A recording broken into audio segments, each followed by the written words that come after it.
Des affrontements entre les forces armées de la République démocratique du Congo et les mouvements du 23 mars ont eu lieu depuis le matin de ce mardi dans les couloirs de Bishusha, Nkesha, Bishakishaki, des localités en cheval entre les territoires de Masisi et Rutshuru.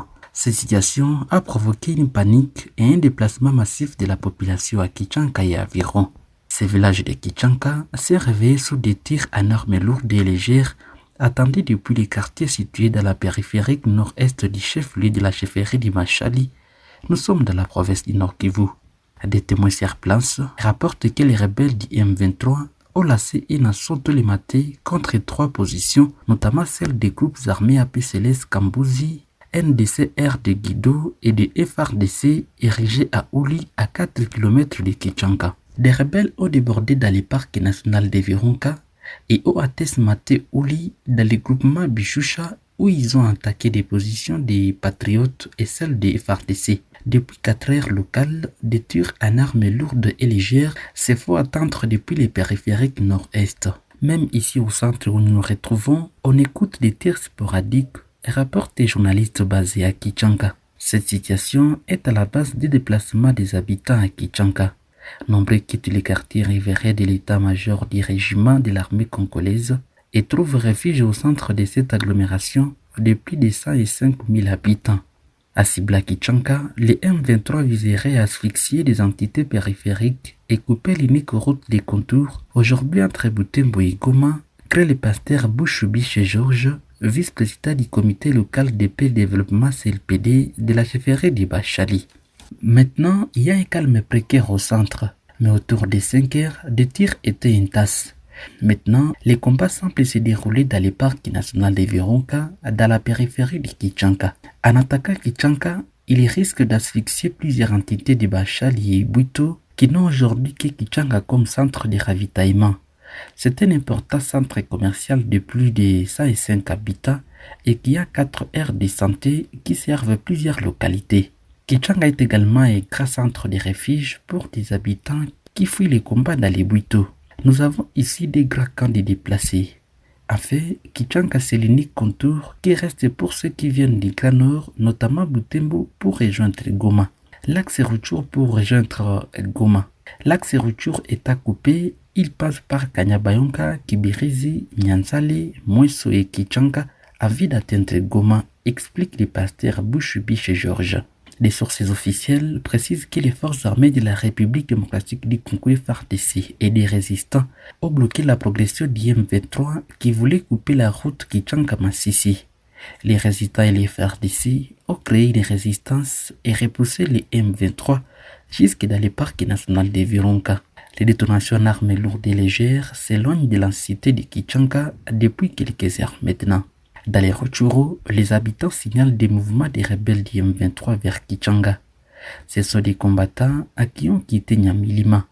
Ils étaient de passage ici à Bambo et Kinshiche, mais depuis quelques jours, ils semblent à un nombre réduit ici et nombreux se sont dirigés vers Kichanka, a expliqué Actualité PCD, un des villages qui servait d'état-major pour les M23 depuis mi-novembre. Madame, Messieurs, dans les grands nord de la province du Nord Kivu, le groupe État islamique a annoncé lundi 23 décembre que ses combattants sont à l'origine de l'attaque menée dans la nuit du dimanche en Selanti à Makongwe, chefferie du Banche dans les territoires de Beni au Nord Kivu, où au moins 23 civils ont été tués. Selon le source contacté par. Pour rappel, cette attaque avait eu lieu entre 20 et 22 heures locales. D'après la société civile locale, 17 personnes rassemblées dans un débit de boissons au centre de la cité ont été les premières à être ciblées par ces hommes armés. Ces civils ont été tués par armes à feu et à la machette avant d'être calcinés, et Rasseigne Kamala Songo rapportait la société civile à Bachou. 6 autres personnes qui avaient fui après les premiers tirs et qui avaient trouvé refuge dans une autre maison ont été aussi toutes exécutées, ajoute la même source. C'est la énième attaque des rebelles gantés de l'ADF enregistrée dans la chefferie du Bachou depuis novembre dernier. L'armée congolaise à coalition avec l'armée ougandaise effectue des bombardements contre les campements de ces combattants dans cette zone, précisément dans la vallée de Moualika.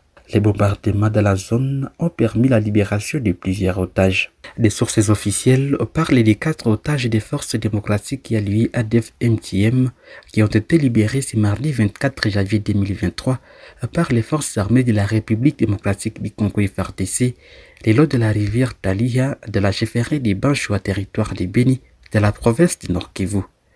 Il s'agit des civils enlevés au cours de l'incursion des rebelles ADF dans les villages de Makungwe, indique le capitaine Anthony Malushai, porte-parole du secteur opérationnel Sokola Incra Nord.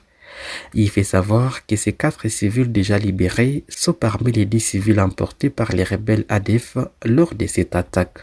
Poursuivant les terroristes ADF-MTN responsables du carnage dans les villages de Makungwe, les forces armées de la République démocratique du Congo viennent de récupérer 4 des 10 otages kidnappés lors de l'incursion de ces djihadistes de la chefferie de Bachou. C'est au cours d'un affrontement entre l'armée régulière et ces terroristes ADF, a précisé le capitaine Anthony Malushai. Par ailleurs, le capitaine Anthony Malushai annonce la poursuite des opérations contre les rebelles ADF dans cette partie pour la libération d'autres otages. Et puis dans la province de l'Ituri, après les groupes armés faux patriotiques et intégrationnistes du Congo FPIC et de la coopérative pour le développement du Congo Codeco à mai et juin 2022 dernier, le mouvement d'autodéfense populaire de l'Ituri MAPI a en s'auto-présenté son acte d'engagement unilatéral de cessation des hostilités lundi 23 janvier 2022, une décision prise seulement un mois après sa création. Ces mouvements d'autodéfense dit s'aligner derrière les forces régulières congolaises pour la restauration de la paix dans cette province de l'Est du pays. La recommandation du MAPI au gouvernement congolais est de garantir la protection des populations civiles longtemps meurtries. Dans une série de recommandations, ces mouvements d'autodéfense a également évité les gouvernements congolais à les reconnaître comme tout mouvement d'autodéfense, faciliter la libération de ses membres et ouvrir des enquêtes sérieuses. Dans les actes d'engagement signés à Bini, ces mouvements tout jeunes annoncent officiellement son adhésion au programme de désarmement, démobilisation, relèvement communautaire et stabilisation PDDRCS. Opéra hors le label d'Isaïr, selon leurs propos, les jeunes du mouvement d'autodéfense populaire de l'Ituri et la 3e milice basée en Ituri à avoir signé un acte d'engagement de cessation des hostilités. Les 2 précédents actes d'engagement souffrent encore d'application car le théorie des civils se poursuivent notamment dans les territoires d'Intchougou.